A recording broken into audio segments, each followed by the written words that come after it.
Assalamualaikum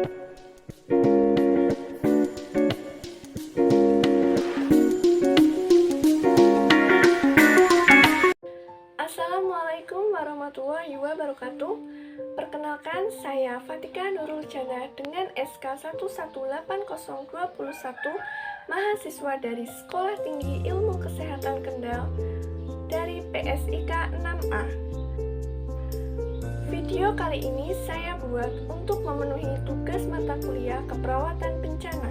Pada kesempatan kali ini, saya akan membuat media edukasi yaitu berupa PPT dan sebuah video, yang dimana nanti PPT-nya akan saya sampaikan terlebih dahulu di video ini juga sebagai lampiran saat nanti saya akan melakukan edukasi kepada masyarakat.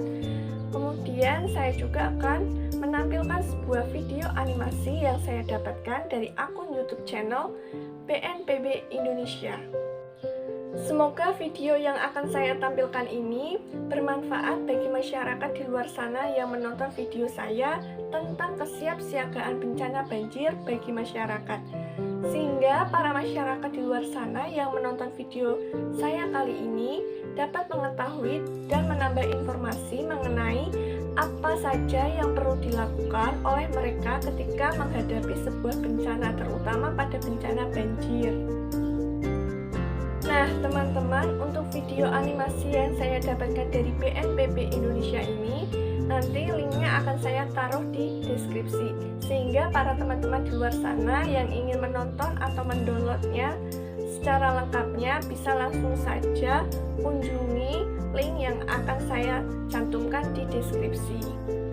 Baik teman-teman, langsung saja, saya Fatika Nurul Jana dari Sekolah Tinggi Ilmu Kesehatan Kendal.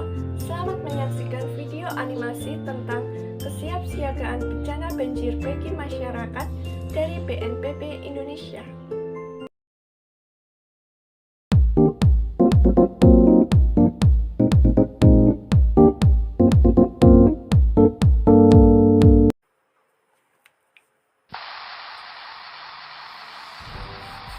Perkenalkan, saya Fatika Nurul Jana dengan SK 118021. Pada kesempatan kali ini, saya akan terlebih dahulu menyampaikan mengenai konsep dasar dari kesiapsiagaan bencana banjir bagi masyarakat. Yang dimana materi yang akan saya sampaikan ini, saya ambil dari buku Saku Tanggap Tangkas Tangguh Menghadapi Bencana dari BNPB edisi 2017.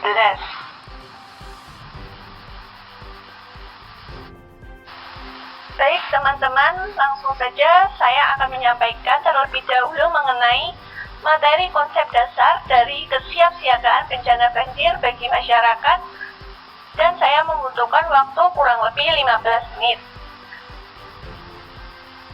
Kita harus ketahui ya, bahwa penanggulangan bencana di Indonesia itu sudah diatur dalam Undang-Undang Nomor 24 Tahun 2007, yang dimana yang menjadi penanggung jawabnya itu ada pemerintah pusat dan pemerintah daerah. Sebelumnya, apakah kalian sudah mengetahui apa itu BNPB? BNPB singkatan dari Badan Nasional Penanggulangan Bencana, yang menjadi penanggung jawab dalam penyelenggaraan penanggulangan bencana di tingkat nasional. Ini didukung dengan kementerian atau lembaga terikat seperti ada TNI, Polri, Basarnas, BMKG, dan PVMBG. Singkatan dari BMKG adalah Badan Meteorologi, Klimatologi, Geologi. Nah, sedangkan PVMBG adalah Pusat Vulkanologi dan Mitigasi Bencana Geologi. Selanjutnya ada BPBD, yaitu Badan Penanggulangan Bencana Daerah, Provinsi, Kabupaten, dan Kota, yang merupakan penanggung jawab dalam penyelenggaraan penanggulangan bencana di tingkat daerah yang didukung dengan organisasi perangkat daerah atau OPD terkait.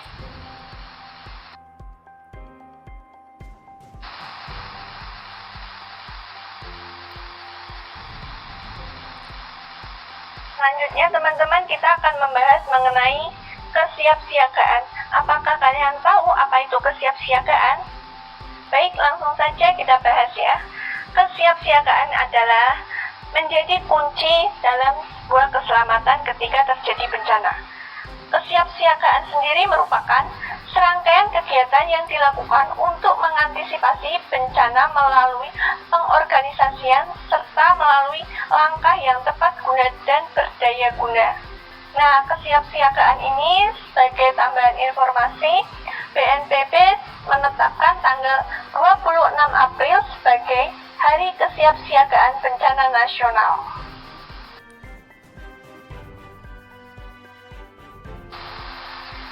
Selanjutnya ada rencana kesiapsiagaan. Dalam rencana ini ada 3 upaya utama dalam menyusun sebuah rencana kesiapsiagaan dalam menghadapi bencana. Yang pertama yang perlu kita lakukan adalah miliki sebuah rencana darurat keluarga. Nah, rencananya itu seperti yang pertama ada menganalisis ancaman dari sekitar. Yang kedua, identifikasi titik kumpul, yaitu titik yang digunakan nantinya saat terjadinya bencana. Yang ketiga, nomor kontak penting. Ini digunakan untuk menghubungi pihak-pihak yang berwenang yang bisa membantu kita ketika ada sebuah bencana. Nah, seperti nomor pentingnya itu seperti nomor penting dari PLN, Timnas, Basarnas, dan sebagainya.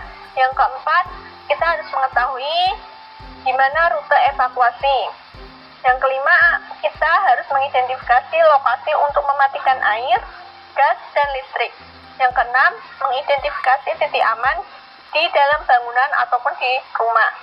Yang ketujuh, identifikasi anggota keluarga yang rentan. Nah, anggota keluarga yang rentan ini ada anak-anak, lanjut usia, ibu hamil, dan penyandang disabilitas.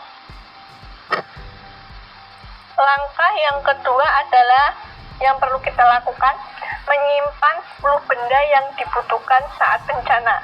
Yaitu ada yang pertama, air minum untuk 3-10 hari. Dan yang kedua, makanan untuk 3-10 hari. Ini digunakan kita untuk bertahan hidup sebelum kita mendapatkan bantuan dari pemerintah. Yang ketiga, obat P3K. Ini digunakan untuk kita saat terjadi luka-luka. Yang keempat, obat-obatan pribadi. Yang kelima ada lampu senter sebagai penerangan. Yang keenam, radio.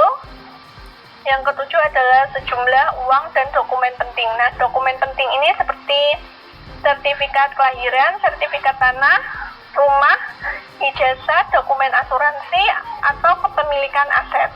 Yang kedelapan adalah pakaian, jaket, dan sepatu. Yang kesembilan ada peralatan. Nah, peralatannya ini seperti sarung tangan, selotip, pisau serbaguna, masker, dan pelindung kepala. Yang ke-10 ada pembersih higienis. Ini meliputi seperti tisu basah, hand sanitizer, dan perlengkapan mandi. Selanjutnya, langkah yang ketiga yang perlu kita lakukan adalah menyimak informasi dari berbagai media seperti radio, televisi, media online, maupun sumber lainnya yang resmi. Nah, sumber-sumber informasi resmi ini kita bisa temukan dari BPBD, BNPB, dan kementerian atau lembaga terkait.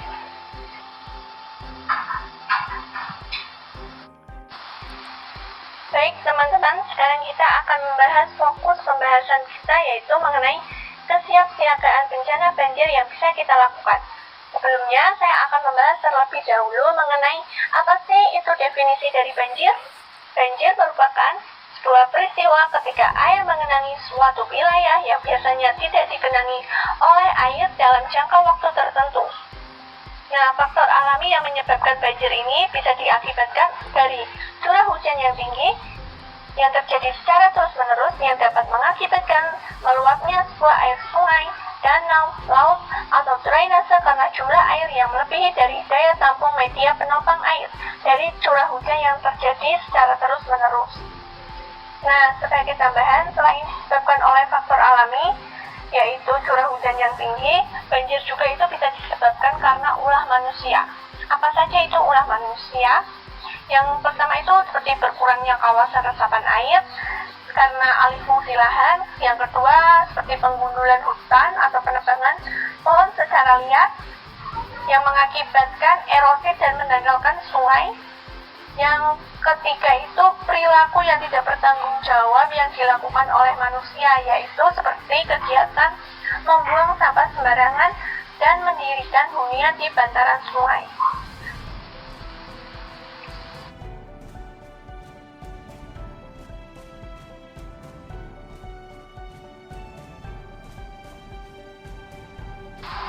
Baik teman-teman, sekarang kita akan membahas mengenai kesiapsiagaan banjir yang bisa kita lakukan dari fase pra-bencana sebelum terjadinya bencana, kemudian saat terjadinya bencana, dan yang terakhir pasca bencana atau sesudah terjadinya bencana. Saat fase pra-bencana yang perlu kita lakukan ketika menghadapi bencana banjir, yang pertama adalah mengetahui istilah-istilah peringatan yang berhubungan dengan banjir seperti siaga 1 sampai dengan siaga 4 dan langkah-langkah apa saja yang perlu kita lakukan.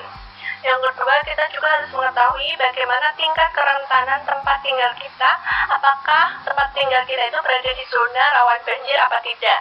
Nah, biasanya zona rawan banjir ini berada di kawasan seperti Jakarta, Bandung, Bekasi, Bogor, dan sekitarnya.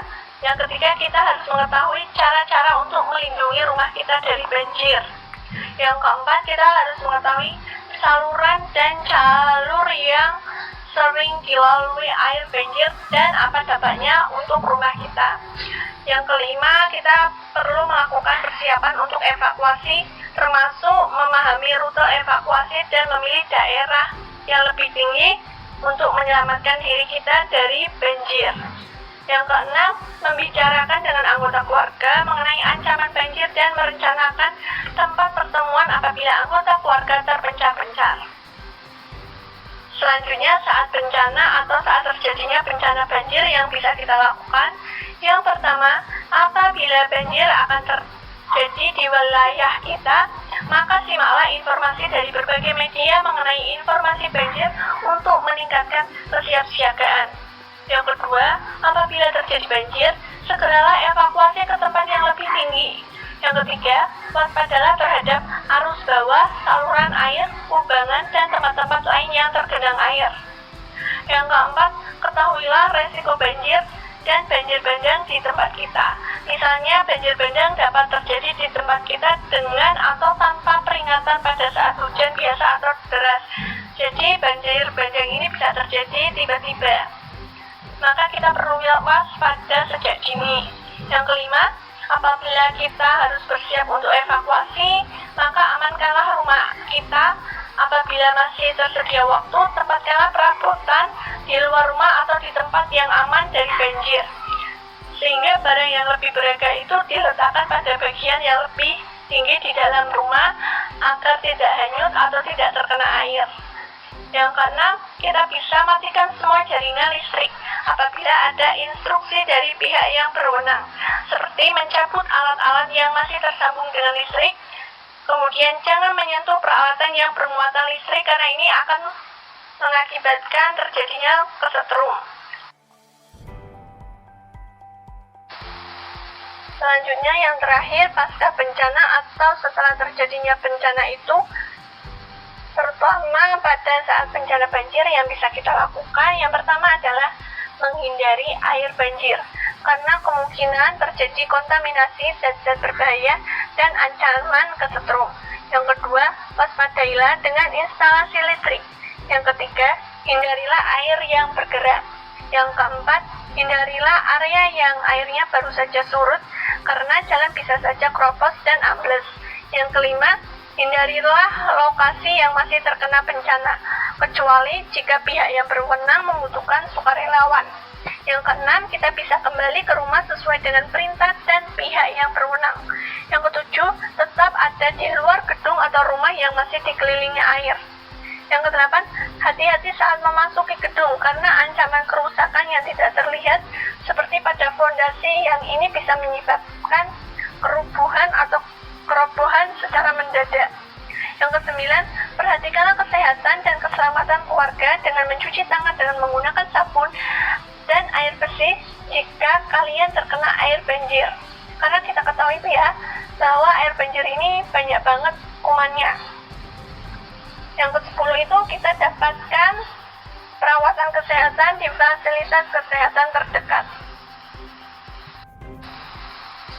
Baik teman-teman, terima kasih. Mungkin cukup sekian penyampaian materi tentang konsep dasar kesiapsiagaan bencana banjir bagi masyarakat yang bisa kita lakukan yang dapat saya sampaikan. Kurang lebihnya mohon maaf karena saya masih dalam tahap belajar. Nah, untuk memperkuat pendalaman materi yang sudah saya sampaikan kali ini, teman-teman bisa memperkuat dan memperdalamnya dengan menonton video animasi yang akan saya tampilkan di video berikutnya yang saya dapatkan dari akun YouTube channel BNPB Indonesia.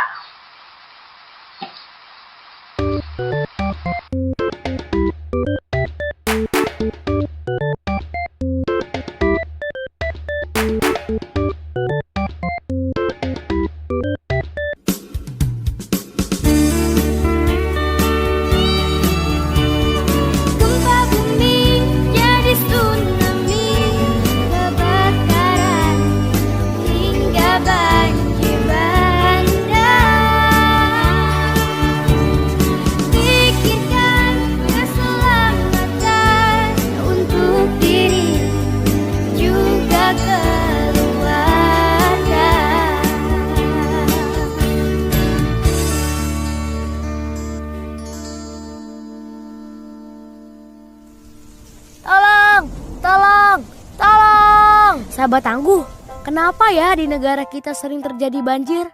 Yuk kita cari tahu. Tahukah sahabat, Indonesia memiliki lebih dari 5.500 sungai induk dan 600 diantaranya berpotensi menimbulkan banjir. Banjir pada dasarnya disebabkan oleh 3 hal. Pertama, kegiatan manusia yang berdampak pada perubahan alam. Kedua, peristiwa alam seperti curah hujan sangat tinggi, kenaikan permukaan air laut, dan lain sebagainya. Ketiga, degradasi lingkungan seperti hilangnya tumbuhan penutup tanah, pendangkalan sungai, penyempitan alur sungai, dan sebagainya. Dampak banjir sendiri cukup mengerikan sahabat tangguh. Merusak gedung-gedung, jalan raya, maupun tempat tinggal. Selain itu, banjir juga dapat menimbulkan erosi, bahkan tanah longsor, serta pencemaran lingkungan. Tak hanya itu, kotoran dan binatang yang terbawa air banjir dapat menimbulkan berbagai penyakit seperti diare, infeksi saluran pernapasan, hingga penyakit kulit. Hal yang harus kita lakukan ketika terjebak banjir adalah jangan takut dan panik. Matikan aliran listrik di rumah atau segera hubungi petugas untuk mematikan aliran listrik di wilayah yang sedang terkena bencana. Sementara itu, jangan menyentuh kabel listrik dan jauhi sumber listrik. Mengungsi ke daerah aman atau daerah yang lebih tinggi atau posko banjir sedini mungkin saat genangan air masih memungkinkan untuk dilewati. Jika air terus meninggi, hubungi instansi yang terkait dengan penanggulangan bencana. Sahabat tangguh, kita harus kenali juga bahaya saat banjir. Arus air di saat banjir yang sangat kuat dan bisa menghanyutkan. Hindari benda-benda yang terbawa arus seperti potongan pohon, kayu, benda-benda lainnya agar tidak terbentur. Waspadalah dengan bahaya listrik yang diakibatkan terkelupasnya kabel atau putusnya kabel dan juga akibat rubuhnya tiang listrik. Nah sahabat tangguh, saat banjir telah surut, jangan langsung gembira. Masih banyak yang harus dilakukan agar bisa kembali ke rumah dengan aman. Di antaranya membersihkan rumah. Gunakan air dan disinfektan untuk menghindari kuman. Keringkan dengan sempurna peralatan listrik seperti saklar, stop kontak, dan kabel-kabel yang sempat terendam banjir sebelum digunakan kembali. Bersihkan tempat penyimpanan air, bersihkan dapur dan peralatannya dengan baik dan hati-hati. Gunakanlah sepatu boots dan sarung tangan di saat membersihkannya.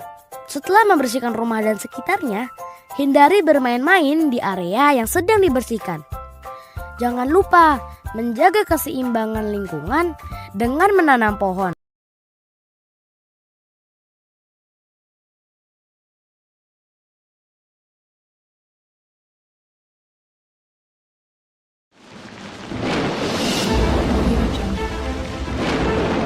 Seberapa siapkah kamu akan banjir?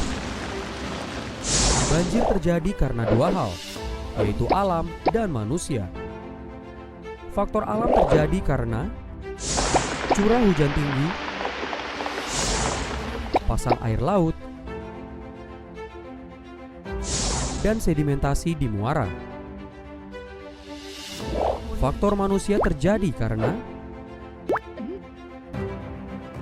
membuang sampah sembarangan, penebangan hutan, kurangnya resapan air, dan hindari untuk membangun pemukiman di bantaran sungai.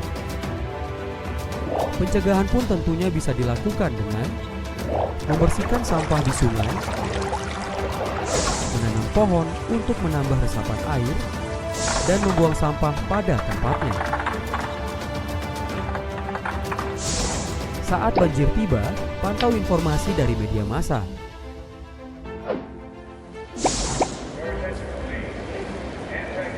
Siapkan emergency bag yang dibutuhkan pada saat mendesak. Taruh dokumen di tempat yang tinggi dan matikan sumber listrik. Lalu lari dan ikuti tanda jalur evakuasi.